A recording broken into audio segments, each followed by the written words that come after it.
Good evening, Dr. Singh. We are honored to have you here. You're an expert to radical Islam. What can you tell us about the Islamic threat in India? I would like to tell you that things are often very much under control, but often there are fault lines. And these fault lines are expressed in the expression of the blast, the unfortunate blast that we had on 10th of November, which killed 12 people and injured a lot many more. This is an expression that radical Islam, when misused, has the potential of creating the recipe of disaster. And this is exactly how it happened, that they picked up those people unsuspecting. Why doctors? Doctors are unsuspecting people. They are beyond the lens of suspicion. They can pass in convoys and roadblocks and police barricades because they have the Red Cross on their cars and vehicles. But the manner in which the Maulvis, the fundamentalists, the likes of Dr. Zakir Naik, Maulana Irfan of Shopian and others were able to change the wiring of the brain, and they were able to promote what they were able to collect explosives, and not in a fewer quantity, explosives enough to, perhaps it is said that 3 tons is a lot of explosive, even if it is ammonium nitrate, more than 100 kilos of what was used in Oklahoma blast. And also Dr. Umar blasted himself, and now there is a video going around why he wanted to blast, because of a happier afterlife. This is all nonsense, as we do understand. There's nothing like this. Every religion is sacred, but there is a special interest group, a perverse group of people that try to motivate them, because the funding comes from the terrorist organization like Jaish-e-Mohammed, Lashkar-e-Tayyiba, and from our neighbors in Pakistan. So the insidious plan to kill innocent human beings is very much there, and the police have been able to nab them. That is the happy part. You have a tension first with Pakistan, and you also have minorities and millions of Muslims in India. Is there a tension between those communities?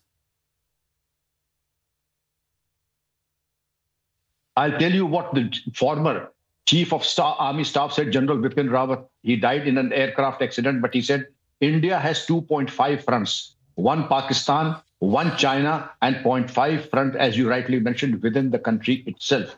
Those breathing on the lines of what Pakistan wants to do. Therefore, it is a real problem. It has to be addressed. We addressed them in the past, and it is a huge number. 250 million is a huge number. And to monitor and to see that there is nothing unpleasant happening there also is a task. But we are fast learners. We learn from the best international practices, and then we have been able to contain the situation very, very well. This was an example. Something like this happened after 11 years. Mm-hmm. Do you have any terror attack between those minorities? Any violence clashes between Muslims and Hindu inside India? Often we do have, but when we have a strong government like that in Uttar Pradesh of Yogi Adityanath, as also in Assam and Mr. Hemant Sharma, and also in Maharashtra, it doesn't happen. But there are those who try to appease the minorities. When those governments are in power, then you have large-scale rioting also. But happily, we have not had any riots also in the major riots in the country for the last 15 years, and that is a happy situation.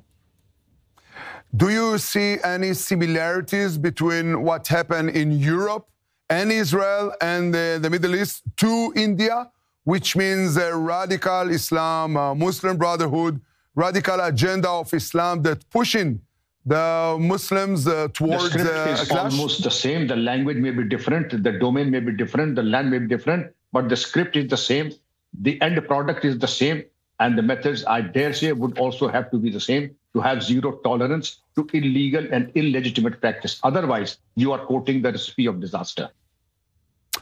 Last question, and thank you for this interview. Do you see any change by Indians' treatment? Are you aware to the power you allow then in the Western democracy? They don't know how to operate power. They forgot what is war there in the West. India has been a sufferer, not for 50 years, not for 100 years, but for hundreds of years, like Israel. And therefore, India has done its lesson, whom to trust, whom not to trust.